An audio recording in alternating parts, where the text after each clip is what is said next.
Quand mes supérieurs m'ont demandé, quand j'avais 80 ans, de venir me reposer en France, j'ai encore obtenu 5 ans. Mais à 85, stop, fini. J'ai obéi.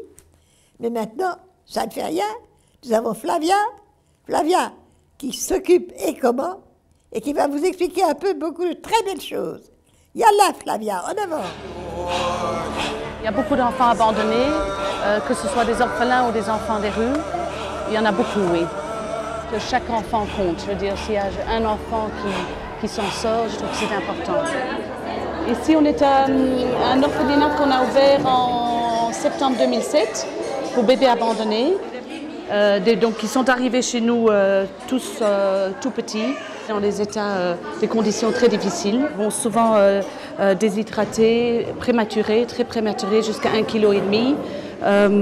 Avec des problèmes d'anémie, des problèmes de malnutrition, des enfants qui ont été mangés ou par des chiens ou des chats. Ici, c'est un orphelinat pour enfants abandonnés de 2 à 6 ans, qui appartient au ministère des Affaires sociales, mais avec lequel on a un contrat pour gérer l'orphelinat. Je trouve ça insupportable que les enfants n'aient pas d'amour maternelle ou paternelle de parents et de protection des parents. Le plus important pour un enfant, c'est d'avoir de l'attention et de l'amour. Chaque enfant compte. S'il y a un enfant qui s'en sort, je trouve que c'est important.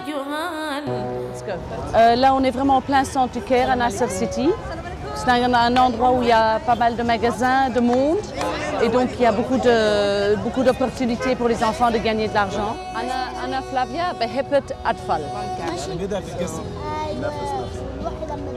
On va à la rencontre des enfants des rues pour établir une confiance avec eux. C'est pour leur apprendre un petit peu l'hygiène aussi. Et puis ils ont les mains très sales, ils ne se lavent jamais. Maintenant, on leur a dit que s'ils venaient dans le centre, on va les aider pour se désintoxiquer, s'en sortir et venir dans le centre résidentiel. Quand ils arrivent, ils sont pris en charge d'abord par l'équipe médicale pour soigner les blessures. Puis en général, ils ont tous une douche, ils se lavent. On lave leurs vêtements ou on leur donne des vêtements propres. Et puis, ils ont une petite collation le matin, un petit déjeuner.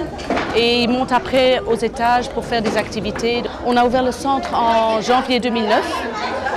Depuis qu'on a ouvert, il y a 900 enfants à peu près qui viennent par mois dans le centre de leur propre gré. Et on accueille des enfants ici de 4-5 ans à 18-20 ans. Ils ont le soutien de l'équipe, ils se sentent en confiance, rassurés. Et on est en train d'ouvrir une école de transition avec le ministère de l'Éducation qui permet aux enfants de la rue de rattraper le retard. À partir de 16 ans, on les inscrit dans des formations professionnelles avec des petits ateliers qui travaillent autour du centre. On fait un contrat avec les ateliers et qui les prennent en formation. Donc mécaniciens, électriciens, coiffeurs. Ça leur donne un peu un espoir de voir qu'il y a autre chose que la violence qu'ils vivent dans la rue et de se sentir aimés, qu'on leur donne du temps. On a des enfants qui ont peut-être 16-17 ans mais qui n'ont jamais eu d'enfance. Et on les voit dessiner pendant des heures. On a l'impression qu'ils sont en train de vivre l'enfance qu'ils n'ont jamais eue.